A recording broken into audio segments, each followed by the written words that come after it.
Всем здравствуйте, кто меня не знает, Настя или Анастасия. Так, видео я снимаю для своего сообщества ВКонтакте, вот, раз оно у меня есть, почему бы там не быть моим видео, вот, раз уж я его веду.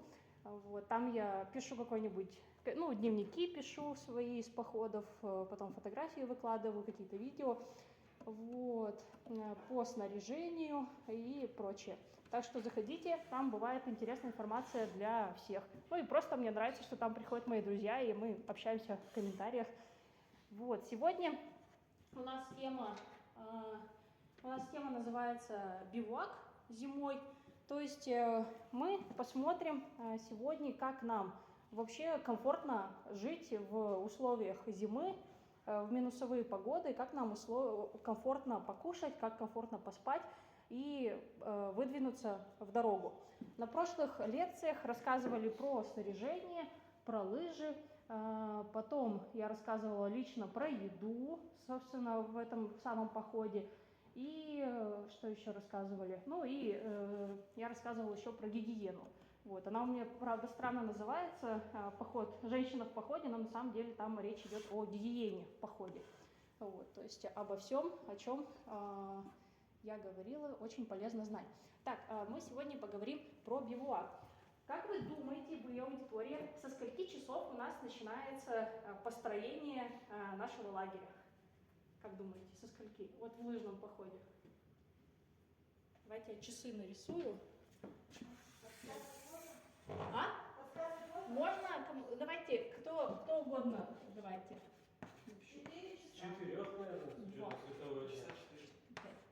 6. Ну, кто знает, 6, 7, ой, что это такое? 6, 7, важно, 6 не там идет. 4, 3, да.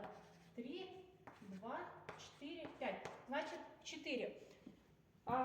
Смотрите, в 4 часа действительно мы начнем уже все, что связано с лагерем, мы начнем действительно в 4 часа.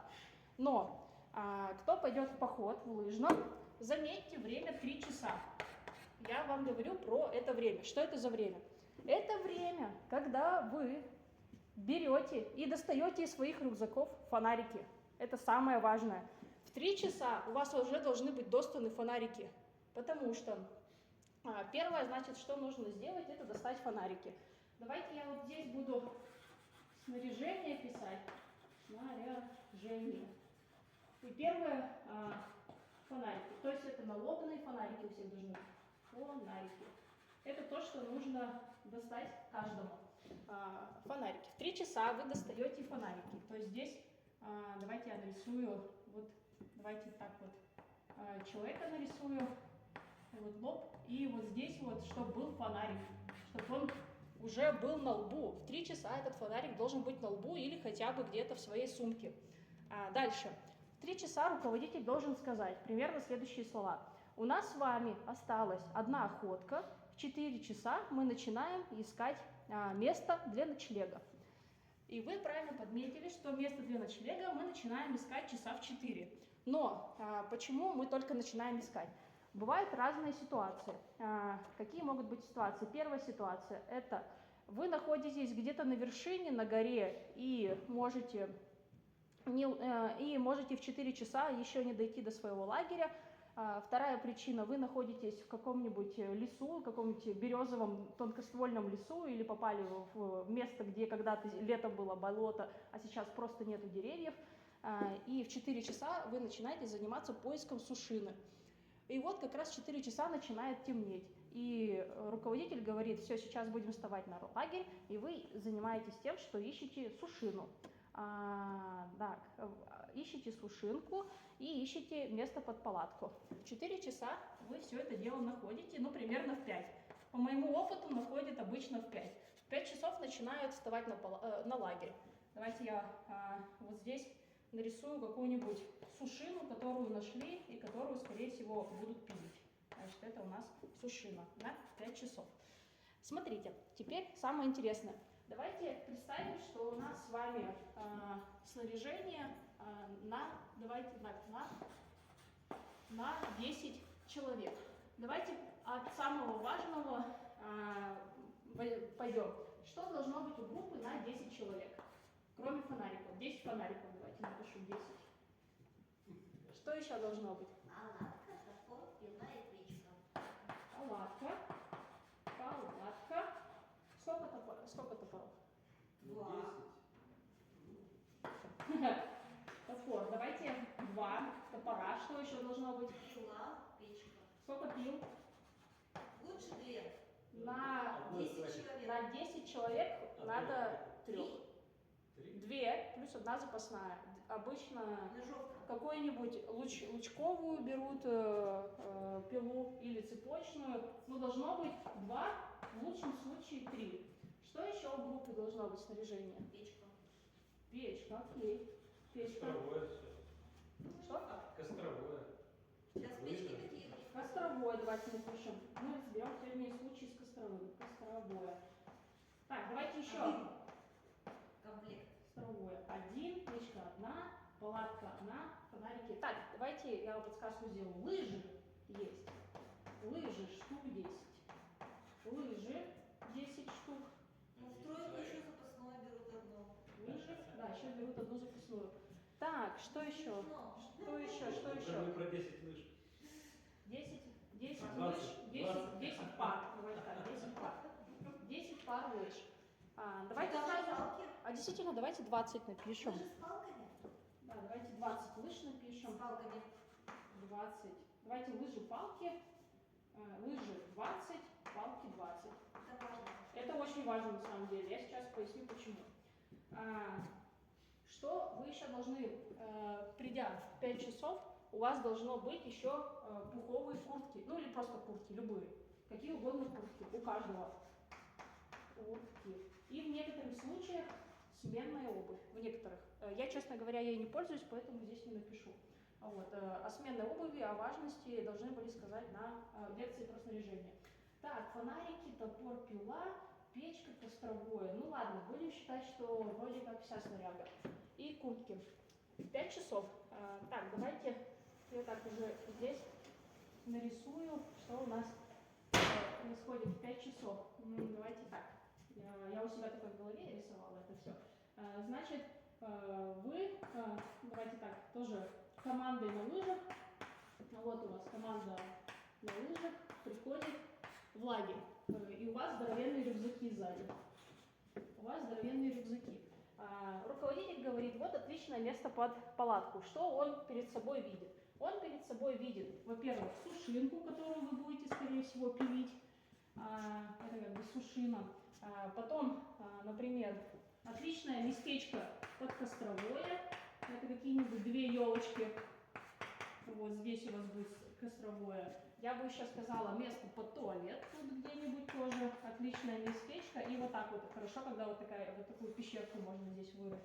Вот. Место под туалет и место под палатку. Как выглядит место под палатку? Самое лучшее, когда рядом везде елки. Вот. Но есть место под ними, между ними, чтобы поставить палатку. Так, давайте я... палатки еще. Так, Или квадратный. мы будем сегодня ставить палатку шатер зима. Круглый. Да, которая цирком идет такая. Вот. Она как бы здесь будет стоять. Вот отличное место под нее. Что делают вот эти лыжники? Они первым делом идут сюда. Где-то здесь, около будущего места под палатку, они все подходят сюда и начинают заниматься следующим. Они начинают топтать это место. Вот на своих лыжах, не снимая рюкзаков, они встают все в круг и начинают просто вытаптывать палатку. Все 10 человек. Вот сколько человек есть? Все 10 человек, все с рюкзаками. Первое, что делают, это вытаптывают место. Иногда, кстати, мы еще с вами забыли, обычно берут лопату. Лопата. 2. Я считаю, нужно 1 лопату. Одна Но кому нужно 2, пусть берут 2. листом, другая лопаткой. Одна что, веслом? Листом. Кстати, да, Лавинный лавинный лист хорошая идея.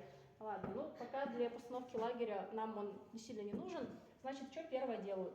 Копаем место под палатку. Либо копаем, бывает, что встают вот на таких местах. Вот я помню, у меня был такой лагерь, Значит, мы встали, вот реально вот какой-то такой склон был, и мы вот здесь вырыли себе место под палатку, мы это все выкапывали, и мы вот такое место вырыли более-менее плоское, и здесь заночевали, и здесь поставили нашу палатку. Вот такой домик. Вот, то есть занимаемся выравниванием палатки. Значит, вот это примерно происходит часов до 5:30 где-то, просто все ходят и топчут палатку. Вот такая ситуация. Все просто на лыжах и с рюкзаками. Почему с рюкзаками? Я знаю, что тяжело, но таким образом лучше утрамбовывается снег. Вот, утрамбовывая снег, вы, получается, потом повышаете просто качество вашего сна. Потому что чем лучше вы распрямите это место, чем больше оно будет горизонтальней, чем оно будет плотнее снег сляжется из-за того, что вы его хорошенько потопчете, тем лучше вам просто будет ночью спать. Так, значит, под палатку место сделали. Обычно у нас в команде вот на 10 человек, давайте я вот такой вот типичную раскладку сделаю. Ну, сколько, ну вот не знаю, у нас, например, сейчас 4 девочки и 6 мальчиков. Ну, по-разному бывает. Вот, значит, чем дальше занимаются мальчики и чем занимаются девочки. Смотрите, чтобы нам поставить нашу палатку, что нам нужно для этой палатки, нам необходимо кол. Первое, чем занимаются люди, они ищут как раз тот самый кол. Так, давайте я примерно засеку, что здесь 6 часов, вот, и где-то в 6 часов здесь мы пришли на место, да, давайте елку нарисую, как будто на место пришли. Вот, примерно в 6 часов начинают все разбредаться по делам. Смотрите, с 5 часов уже кромешная темнота, то есть фонарики уже должны быть у вас на лбу. Если их нету, то будет плохо. Что происходит? Значит, все уходят с этого места, и сюда не приближается никто. Сколько минут? Сколько минут? Потому что в одном отчете написано час, в другом написано 20 минут. Но я бы рекомендовала минут 40 сюда, чтобы вообще никто не подходил. То есть, смотрите, все эти ребята идут и скидывают свои рюкзаки вот сюда. Вот где-то рядом с палаткой, но так, чтобы было место под саму палатку и под то, чтобы расправить лыжи. Значит, все скидывают свои рюкзаки. Вот здесь насчитаем 10 рюкзаков положенных. Раз, два, три, 4, 5, 6. Ну, короче, 10 рюкзаков где-то тут лежат. Смотрите, что делают все участники. Как только вычистили это место, все участники должны достать вот это все снаряжение, которое есть, из своих рюкзаков. И коврики. Коврики. По-разному. Я беру 2 коврика, но некоторые 10. Будем пока считать, что 10, но, честно говоря, я беру 2. Котлы. 2 штуки обычно. Что еще? Костровое. Короче, вот, котлы все должны достать из рюкзаков. Костровое, палатку, топор. Все должно быть достано из рюкзаков, и даже включая еду. У завхоза заранее узнают, кто сегодня достает еду. Мы сейчас делаем заготовки по мешочкам, то есть конкретная еда у одного человека лежит. И должны достать еду. Давайте я ее не буду писать. Но все, что здесь есть, должно быть достано сразу. Как только рюкзаки сняли, все должны достать. Куртки на себя надеть. Вот. Что происходит в следующем? 4 девочки, 6 мальчиков.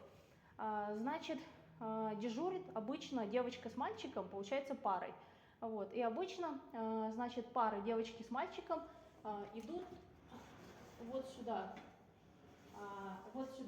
на место, где у нас должно быть котлы, где например, мы рассматриваем ужин на костре. Что мы сейчас делаем? Мы сейчас берем, помимо кострового, еще берем сетку, чтобы не копать огромные сугробы, мы натягиваем здесь сетку, то есть двое дежурных занимаются натяжением этой сетки. Сетка выглядит примерно следующим образом. Это такая металлическая подложка, куда кладутся бревна. Вот, сюда кладутся бревна. Сверху подвешивается тросик с котлами, вот, и разводится огонь. Этим занимаются 2 человека, обычно пара, мальчик с девочкой. Вот. Они здесь себе местечко вытаптывают и пока что на лыжах. И пока есть свободная минутка, они еще занимаются тем, что тропинку делают себе, потому что они потом будут горячие костры таскать в палатку. Так что они должны заниматься и побеспокоиться над тем, что пока у них лыжи не забрали, они себе раз 100 должны пробежаться и тропинку сделать. Следующее. Остается, получается, еще 8 человек. Чем заняты этих 8 человек? Один из них точно занят тем, что он находит здоровенную какую-нибудь палку, точнее, будущий кол. Вот, значит, если у нее есть ветки, то эти ветки все отпиливает. Вот. Кол обычно у нас 2 метра, может у кого-то побольше, может быть 2,5, обычно больше, чем вытянутая рука. Вот. И этот кол, этот человек готовит и несет вот сюда к палатке. Так, это получается 1 человек, 2 человека, еще 7 человек осталось. Следующие 7 человек, значит, обычно какая-то происходит суматоха, и примерно 1 человек из этих 7 точно идет куда-нибудь в туалет, когда придем мы. Вот, остаются 6. Значит, эти 6 человек обычно точно будет там 5 мальчиков точно, или 4 точно, они все идут на то, чтобы вот эту сушинку спилить. То есть они занимаются пилежкой сушины. Вот, например, двухручной пилой. Вот так вот. Также идет человек и копает место под будущий туалет. Вот сюда. Он должен это сделать, пока у него не отобрали лыжи, раз 100 пробежаться и лыжи оставить. Вот. Что потом происходит? Потом проходит примерно 6 часов, 6, наверное, 30, где-то вот так вот, если тут 7 будет. Приходит где-то 6:30, это место, когда нужно, это время, когда нужно ставить палатку. Вот такую палаточку.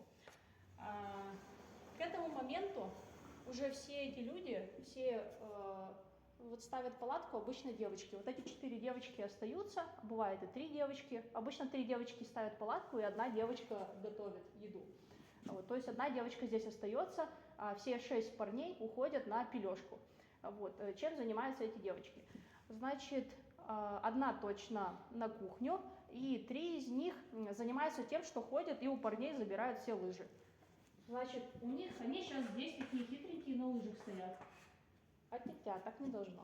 Они должны все снять свои лыжи, и девочки занимаются тем, что отбирают у всех лыжи. То есть, когда кол готов, кол уже здесь подготовлен, у этих лыжи мы забираем и расставляем по кругу.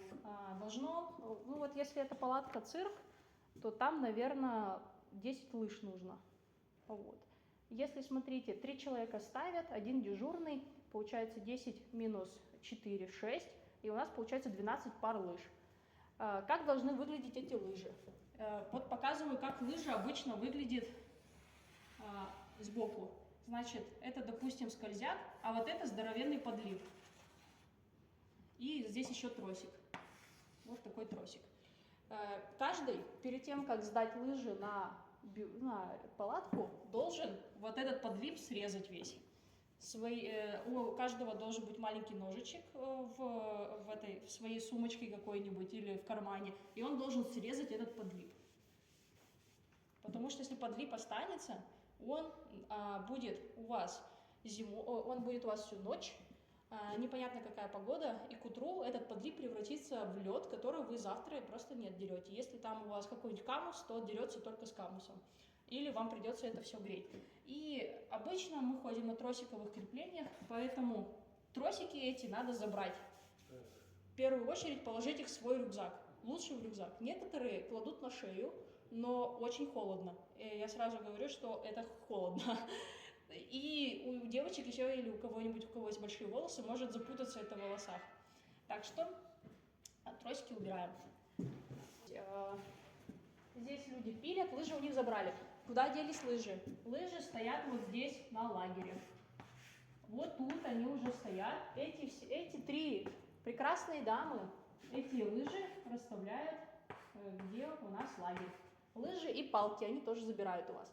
То есть вот эти мальчики, вот Кто еще не понял ужас всей ситуации для мужчин, это как бы на лыжах они так выглядят, а вот в сугробе они выглядят вот так. Это весь ужас, который ждет людей, которые лишатся лыж. Но Как они пили? они примерно так и пилят. И колют? Они примерно долго расчищают себе место под пилежку, встают и начинают пилить. Вот так вот. Вот так я это вижу. Вот. И потом они, бедняги, ругаются, если они, не дай бог, себе лыжню до сушины не вытоптали, или еще хуже, нашли сушину где-то далеко от лагеря, и у них еще, не дай бог, фонарик перестал работать, то они, бедняги, вот по таким сугробам и ходят, и бревна еще таскают сзади. Вот так вот. То есть это примерно так и выглядит. Как бы, надо об этом заранее думать. Заранее думать о том, куда они пойдут. Так что лучше всего где-то сушинку рядом с лагерем выбирать и понимать, куда она упадет, и также думать о том, как вы будете возвращаться домой.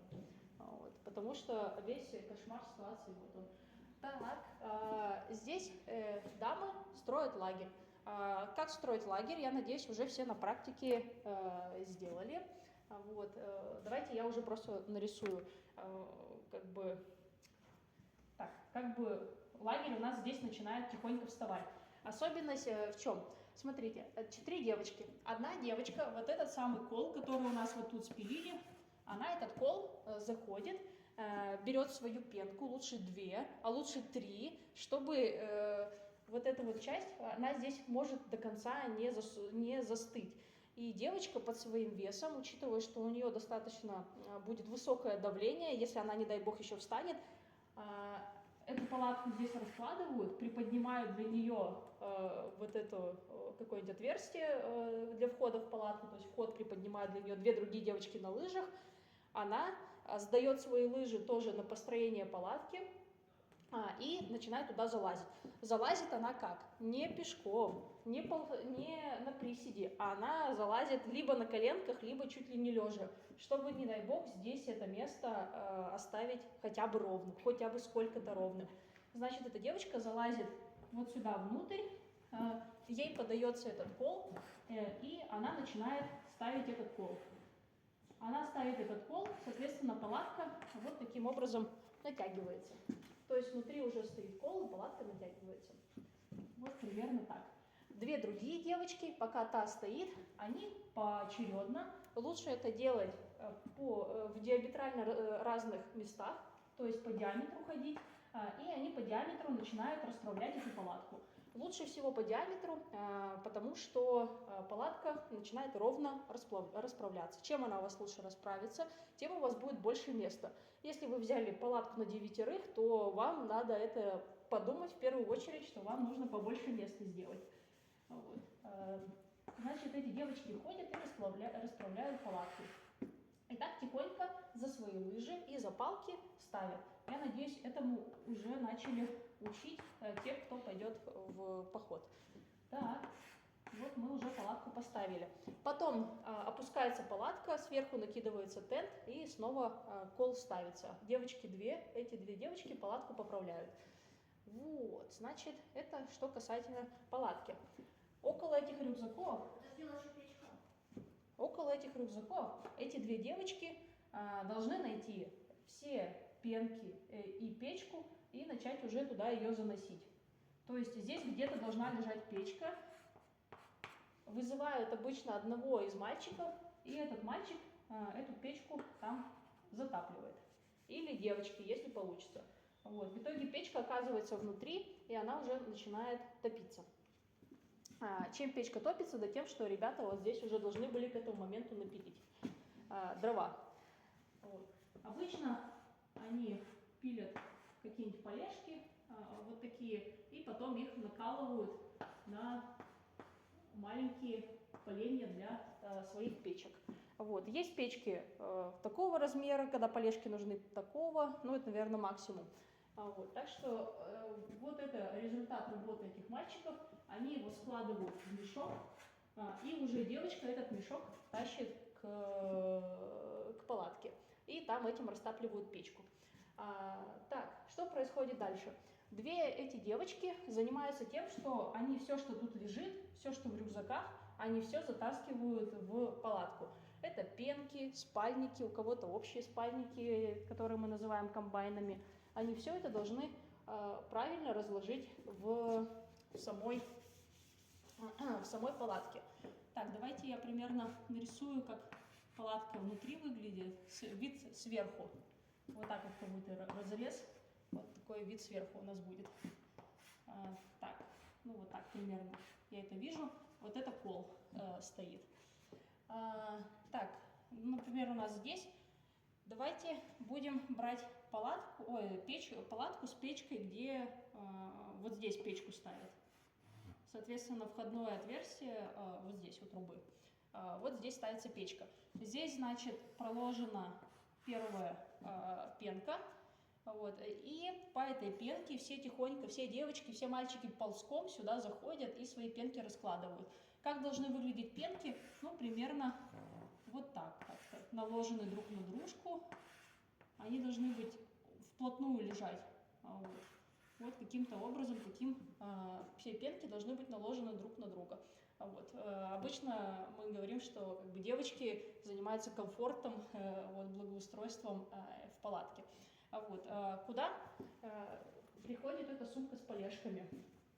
Сумка с полежками выкладывается около поленницы. Вот здесь одна за другой выкладывается здоровенная стенка из полений. Вот так вот она примерно. То есть снизу печки там полежки подкладываются, вот здесь выкладывается огромная стенка из полений. Вот какова высота палатки, она примерно чуть меньше метра, вот такая вот должна быть высота этой поленницы. И она должна быть выложена вот здесь у стенки. Вот таким образом. Так, это как вот должно выглядеть в палатке. Ну вот здесь еще пеночку можно положить. Вот здесь, если хватает места.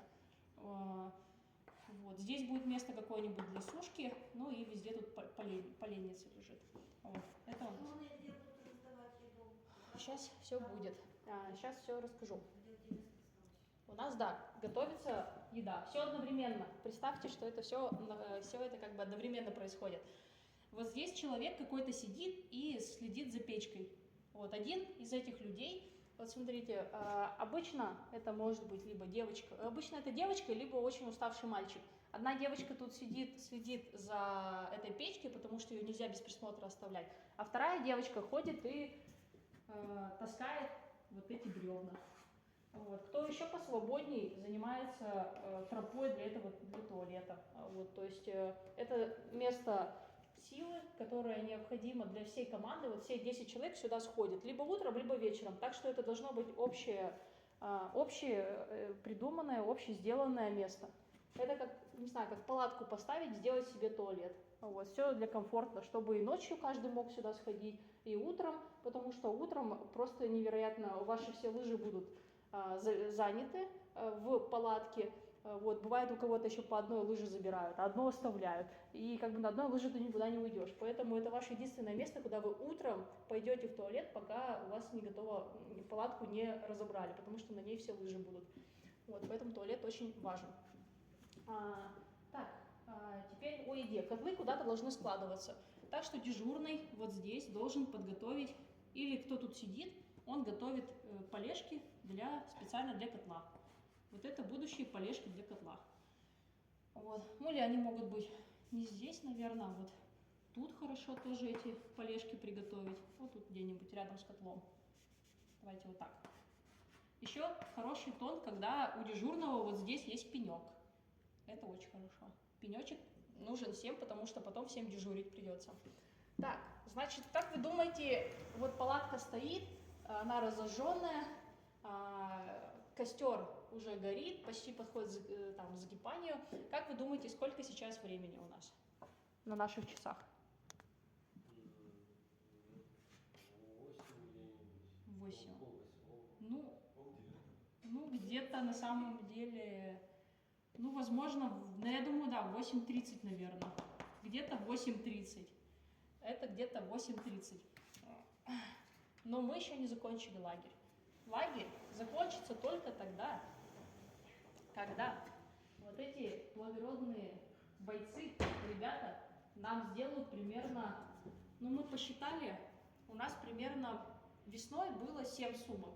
Но я бы делала, наверное, 9 сумок вот таких. Только для печки? Или для Только для Китайские печки. были, да, такие сумки? А сумки у нас разные бывают. Ну вот мы, например, ходим вот с такой вот сумкой, которая идеально под печку. Вот. Она, то есть, вот такого прямого. Чехол от печки, да. Чехол от печки мы сюда поленницы складываем Понятно. и ходим. Но вот сейчас у нас, например, возникла проблема, у нас нету вот такой шикарной сумки для печки, и мы, наверное, будем дрова таскать в этих клетчатых пакетах. Ну, печки. Вот, так что, ну, это все зависит, есть ли такой шикарный чехол. Если он есть, то можно. А можно и мы сейчас будем клетчатые пакеты испытывать. Я о них не говорю, потому что я еще, так сказать, близко с ними не познакомилась. А вот с этой сумкой Олега Валерьевича мы знакомы очень давно, так что постоянно с ней ходим. И мы 28 сантиметров. Полежка. И мы посчитали, да, вот эта полежка у нас, да, 28 сантиметров выходит. И мы посчитали, что весной нам понадобилось 7 таких сумок, ну, может быть, ну, наверное, и 9 нормально будет. Ну, смотрите, вот одну ночь сделайте как следует, штук 10, а потом сами поймете, сколько вам нужно все-таки в итоге. От всего, да, зависит. Надо это как-то предугадывать. Но я еще никогда не была в такой ситуации, что мы остались без полений. Я еще не была в такой ситуации. Но, не знаю, все боятся этого, и поэтому колят, как это, не в себя. Так, что тут у нас? Пень есть, место под котлы есть, ну и все. Трубу, ну я что-то о ней не сказала. Ну вообще, да, если у нас здесь печка стоит, то должна быть труба.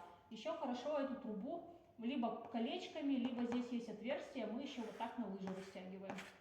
Вот, если кто понимает, что сейчас в рисунке происходит, то это труба, растянутая над палаткой, на лыжах. Вот, мы ее тоже растягиваем. Так, ну тут все обсудили. Ну и здесь какие-нибудь спальнички уже лежат. Так, все, давайте будем считать, что у нас еда готова. Она сейчас будет заноситься, вот уже совсем там, уже все, рожки все приготовили. Уже можно сказать, что только положили рожки, значит все, уже еда готова. Вот эти ребята, я надеюсь, очень хорошо поработали. Хорошо, если 6 парней, и они реально работают. Потом приходят туда девочки, и девочки помогают обычно, не знаю, девочки у нас все обычно делают. И помогают с пилёшкой, и с рубкой, и таскают. Вот, то есть вот тут тропинка должна быть какая-то железная, потому что эту сумку надо реально 9 раз таскать туда-обратно. Все. Наверное, давайте будем считать, что здесь все закончено. Все ребята молодцы. Здесь все закончили. Эти уже давно пришли. Так, ну ладно. Надеюсь, что-то будет видно. Что происходит дальше? Все должны зайти в палатку и уже наконец-то покушать. Вы не представляете, этот момент все такие голодные и уже чувствуют запах приготовленных рожков и немножко начинают отогреваться. Уже просто от вида этого прекрасного котла, который кипит с рожками. Вот. Значит, все должны заползти в палатку. Смотрите, вот здесь всегда остается человек, который следит за этим костром. Он там стоит, и он ждет, когда все зайдут в палатку, чтобы с костра убрать вот это все великолепие и занести в палатку. Значит, в этот момент все начинают заходить в палатку. Как правильно заходить в палатку? Смотрите, вот ваш ботинок, и вот тут здоровенный слой снега. Если вы его занесете в палатку, то он растает, и там будет лужа. Так что вы что делаете? Хлопаете своими ножками, на коленочках залазите вот сюда. Или, ну да, я рекомендую на коленочках залазить, потом здесь садиться где-нибудь или ступенечек, или на чью-нибудь пенку, но лучше на пенку. Вот эти бедняги, вот сколько раз туда сядут, вот так они будут проваливаться. Так что, пожалуйста, их берегите и как-нибудь, не знаю, сильно, короче, не давите вот на эти пенки, а куда-нибудь, не знаю, раскладывайтесь лежа или еще как-нибудь. Увеличивайте площадь своего тела, которая будет соприкасаться с землей, куда будет ваша нагрузка вашего тела. Потому что вот здесь бедняги будут спать, и они будут, получается, вот так в наклонном положении, потому что здесь продавленный снег будет. Вот. Так что заходите, стряхиваете этот снежок с ботинок, снимаете. Обычно мы ботинки вот сюда выкладывали. Вот, то есть здесь у нас обычно место есть, и здесь обычно всем хватает ботиночки свои положить. И вот здесь оказывается 8 пар ботинок. Вот. Ну, я их так вот не буду рисовать, все они тут в ряд стоят. Неважно, близко к печке или далеко, вы потом это все на своем дежурстве посушите. Не надо бояться, что у вас там что-то не высохнет.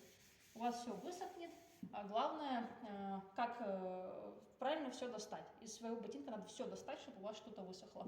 Вот, начинают здесь свои вещи развешивать. Вот здесь обычно всякие веревочки висят, на них варежки вешаем, шапки, на кол обычно куртки вешаем. И все тихонько заходят и начинают расползаться по палатке.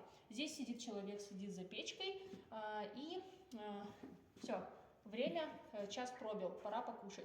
Значит, здесь все рассаживаются, и лучше всего ходить, ползать. Точнее, никогда не надо ходить по этой палатке, потому что у вас маленькая площадь, большое давление. Вы будете продавливать под собой снег, и потом сами же будете спать здесь.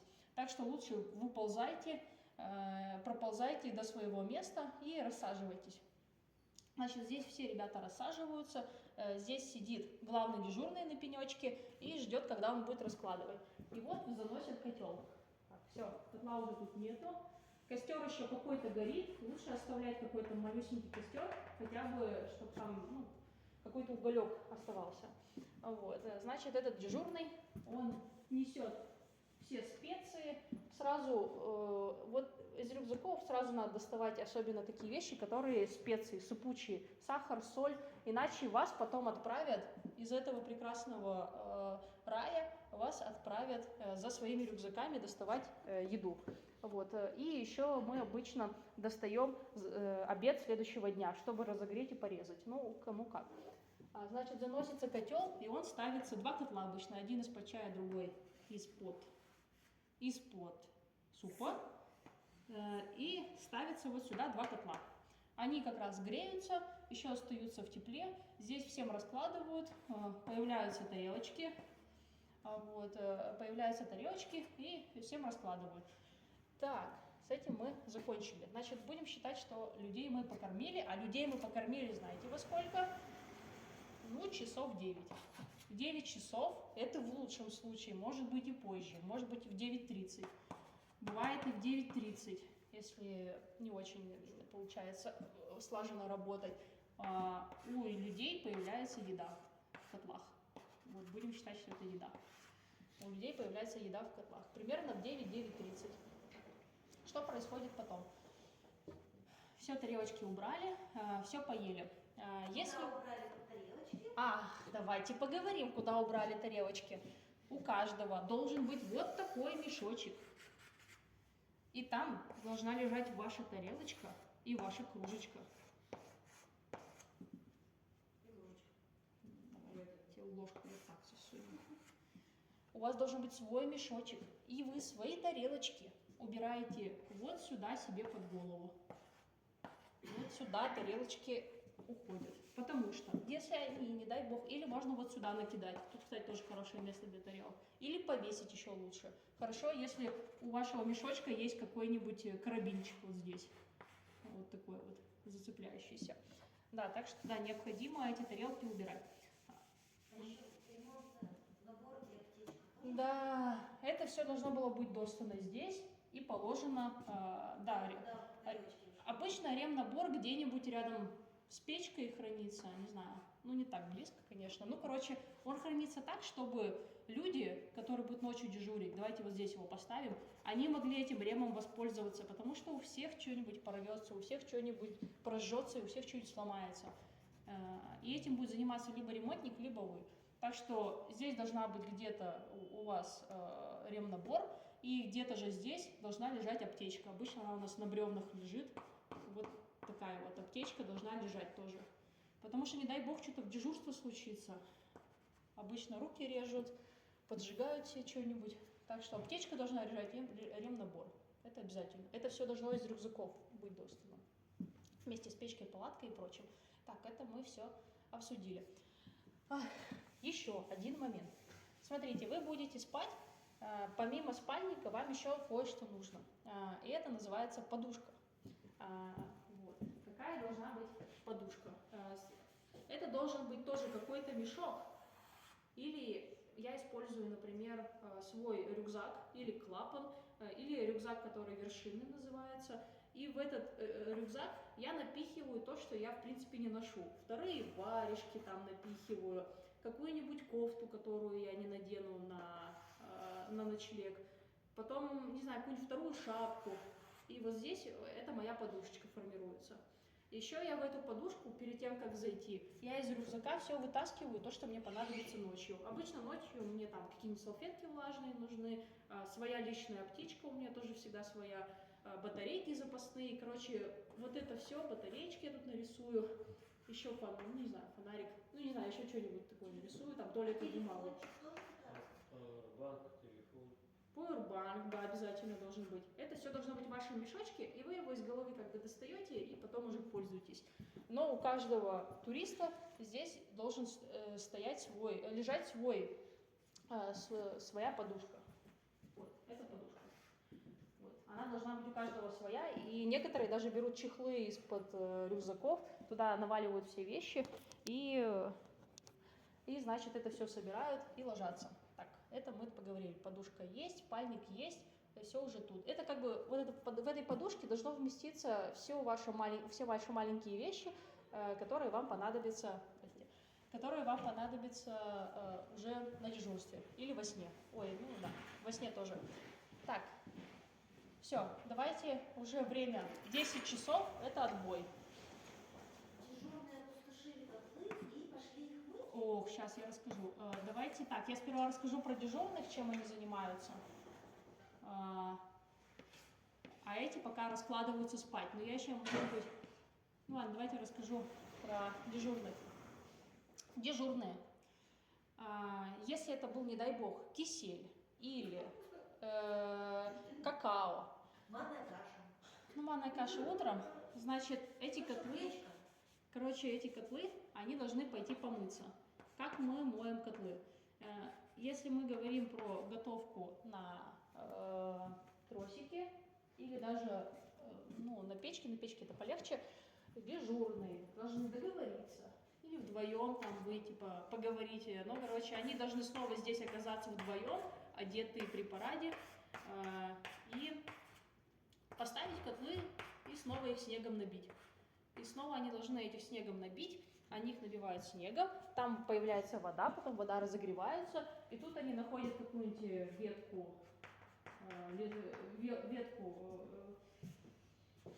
из-под какой-нибудь елочки, либо берут шершавчик, это такая металлическая губка, насаживают ее на палку, чтобы, не дай бог, руками это все не мыть, и котел просто драят, но уже теплой водой, когда она тут сделается.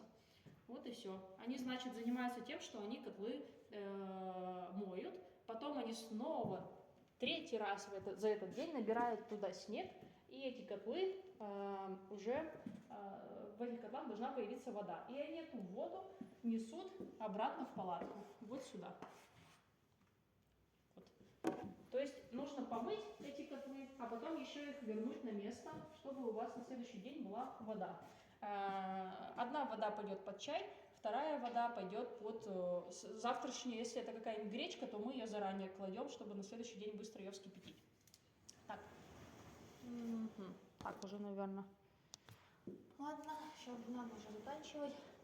Все, 10 отбой. Значит, мальчики обычно не сильно привередливые в спальне, а вот девочки, кого я знаю, все занимаются тем, что вот у них вот как бы вот так, да, должен выглядеть сбоку, ну, как бы спальник с человеком и как бы пенка. Но на самом деле выглядит она вот так. Потому что кто-то постоянно походит по твоему месту, кто-то постоянно, не знаю, ногу лишнюю поставит. Значит, здесь вам нужно приучиться уже какую-нибудь кофточку подложить или варежки какие-нибудь подложить, короче, какую-нибудь свою одежду подложить. И я еще обычно хожу в комбезе, и потом еще комбез подкладываю вот так. Под спальник, не внутрь спальника. Да, под спальник. Под спальника. То есть вот эта пенка первый слой, потом какая-то моя одежда, потом комбез, а потом я еще и кладу конденсатник, который мы называем, ну, флис, короче, Флисовое покрывало. я кладу флисовое покрывало, потому что из печки-то тепло сверху, а снизу постоянно холодно. Из-за того, что холодно, там образуется конденсат. Что такое конденсат? Это будущее, сперва это жидкость, а потом это лед. И у вас здесь начинает промерзать ваш спальник, если у вас нет такого конденсатника. Вот. Я просто его из флиса, и потом только ложусь спать. То есть у меня как бы более-менее прямое место, но есть люди, которые и вот так могут спать, и им нормально. Значит, что происходит? С 10 часов, если у нас 10 человек, это идеально, все дежурят по часу. Каждый кто-то приходит и сидит у печки. Вот. Чем можно заняться у печки? У вас будет целый час. Заниматься у печки можно несколькими вещами. Можно вообще здорово время провести. И, например, вот мы, например, зимопись ведем, вот такую вот с котиками. И она очень хорошо помогает для психологической разгрузки группы. То есть, если есть какие-то негатив или позитив, просто вот сюда записываем, карандашик будет лежать. Он обычно где-нибудь у печки находится. Центрального кола.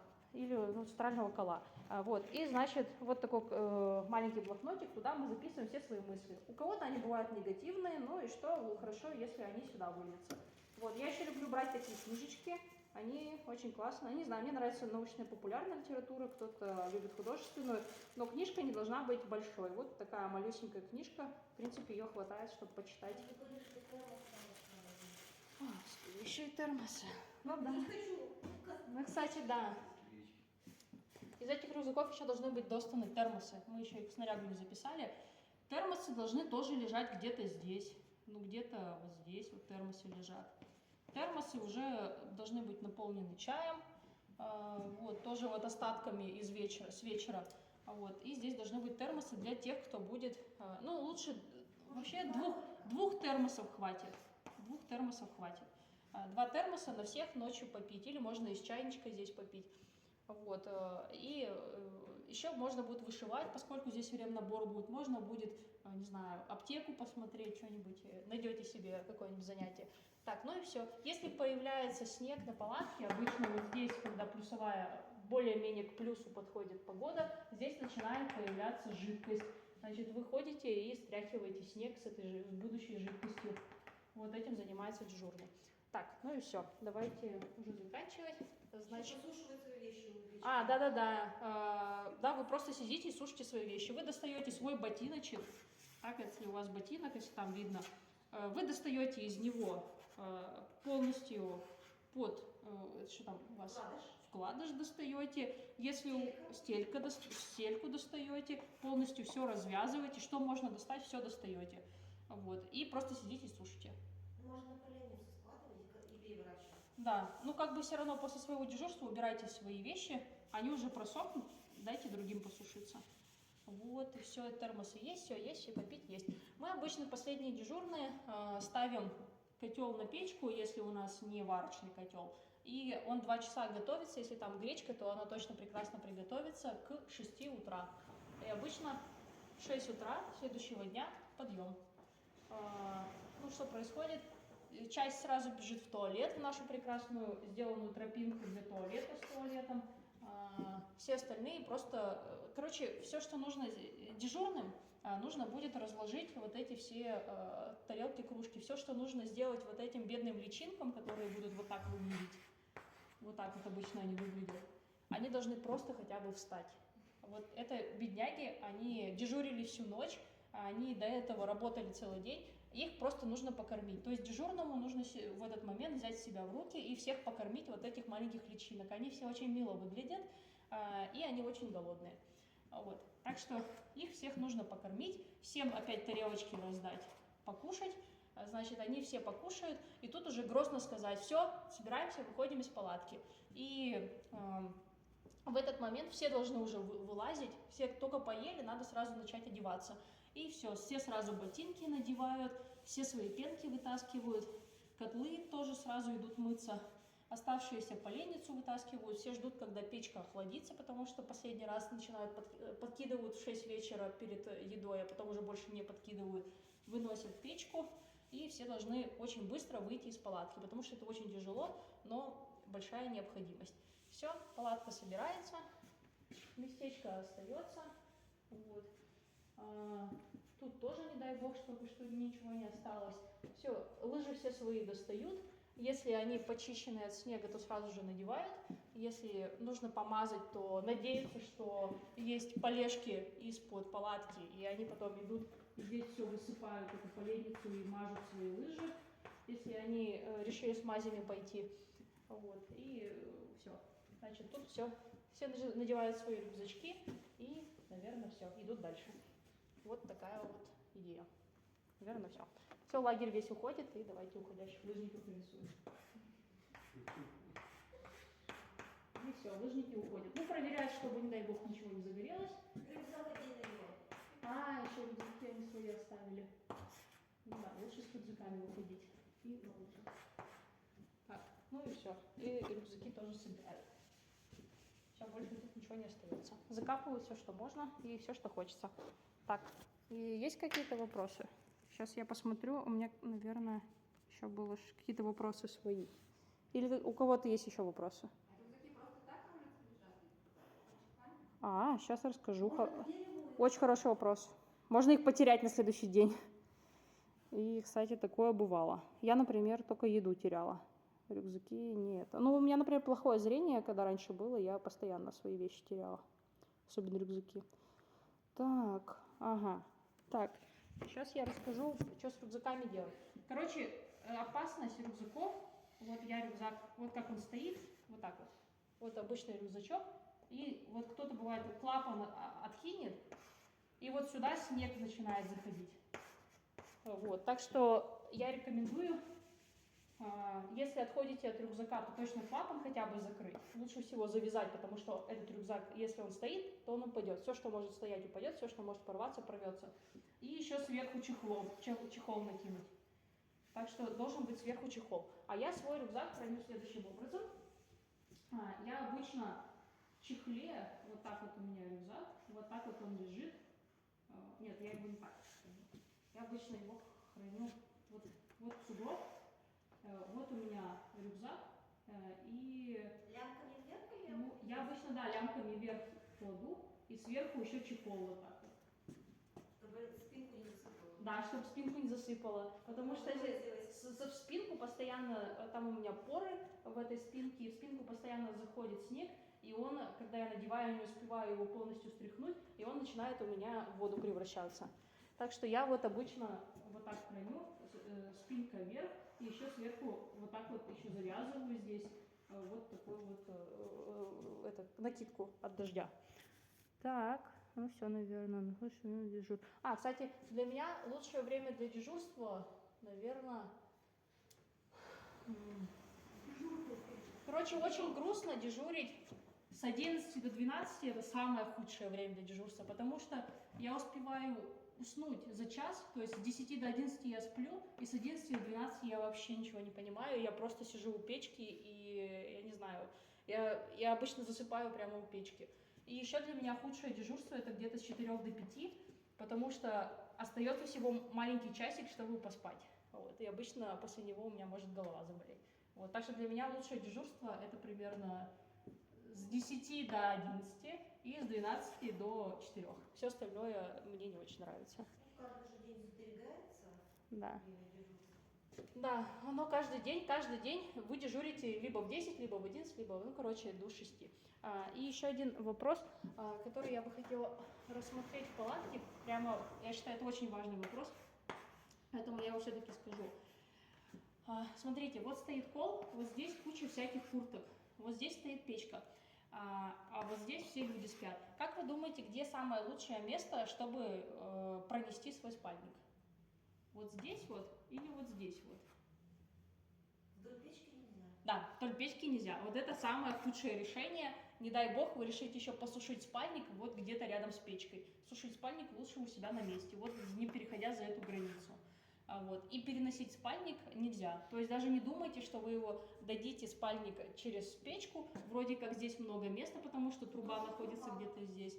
И этот спальник постоянно вываливается, если вы так делаете, и об печку все сгорает. Так что спальник, пожалуйста, таскайте вот здесь. Это место для спальника. со временем дежурства. Ну, наверное, да. Так, ну что еще? Это я рассказала. Ну, пенки мы тоже, не знаю, по-разному. Вот сейчас у нас в группе... Лапник под пенки. Нет. Ну, короче, мы еще обычно под пенки вот здесь... Брать сетку для того, чтобы подождать корни деревьев бережовых, а еще лучше до коврика с собой носить. Да, мы 2 коврика обычно таскаем. Или еще я полежки подкладываю вот так вот этим крайним, потому что вот здесь действительно, кто с краю спит, они постоянно сваливаются, потому что люди здесь ходят туда-сюда, вот, и вот здесь поленье подкладываем. Чтобы не скатывался из спальни к нам. Да, да. Потому что пунктов разных много. Да. Из экологических соображений лапник не. Так у нас коврики есть. Зачем? Не, Да, мы не делаем лапник. Так, ну все, наверное.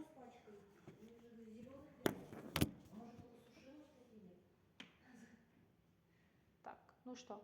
Ну еще я не знаю, я уже об этом рассказывала в другой лекции про гигиену, но расскажу, что глубина туалета у вас должна быть примерно метр, 1 метр где-то. Вот если вы в сугробе. Вот. И лучше, если где-нибудь рядом с елкой. Очень хорошо, чтобы не задувало. Чтобы вы могли как бы сесть, и у вас только голова в голову. Вот так вот. Вот. Но все равно все по большому ходят. Так что вот. И я еще рекомендую здесь сделать прикоп такой. Туда будет, ну, все, что из вас выходит, будет в эту ямку помещаться. Вот. И туда лучше не класть всякую туалетную бумагу, ее туалетную бумагу лучше закапывать где-то рядом, а там чисто то, что вот после вас осталось, то и осталось. И потом каждый еще эту ямку за собой присыпает.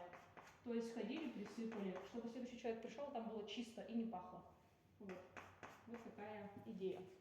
И на следующий день уже последний человек сходит, и, наверное, он уже может не присыпать. Но лучше, чтобы все за собой присыпали снежочком, и чтобы каждый следующий приходил и сохранялась чистота в туалете.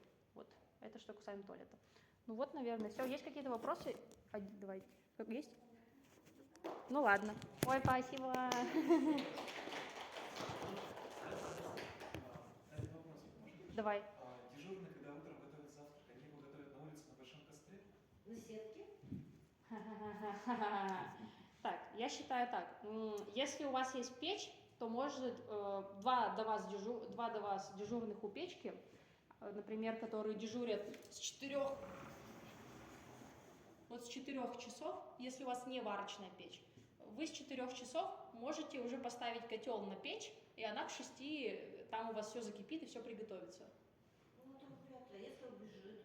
Ну, у меня такого никогда не было. То есть обычно мы, например, 2 дежурных, вот когда мы дежурим с Димой, обычно он в 4 часа, я в 5 часов, он в 4 часа кладет котел, и он примерно к 5:30 уже там все готово. И я просто беру и откладываю котел вот сюда, чтобы он грелся. И все. И он готовая еда. И вот у вас готовая еда. Вот. Если у вас, но когда готовится еда, немножко холодно в палатке, и кто-то может начать бурчать. Вот. Ну, можно выйти, разжечь костер и здесь приготовить. Но я не вижу проблем с любой печкой приготовить на печи. Если это варочная печка, то это можно сделать за час до еды. Если это не варочная печка, то за 2. Вот. Все просто будет зависеть от скорости варки. Ну, еще зависит от того, что там в меню. Ну, Если да. там молочная каша, Ну, я не знаю, я уже давным-давно утром не выходила заниматься костром. ты просто не ходишь с такими новичками. Я обычно, как бы, когда я прихожу, уже котел готовый, с горячей водой, стоит на печи, и я просто его убираю на поленье, и через час, когда все приходят, я просто всех кормлю. А так-то утром выходят и разжигают снова сетку. Ну да, бывает, так и делают. Ну, кто-то так делает. Еще же чай надо на обед.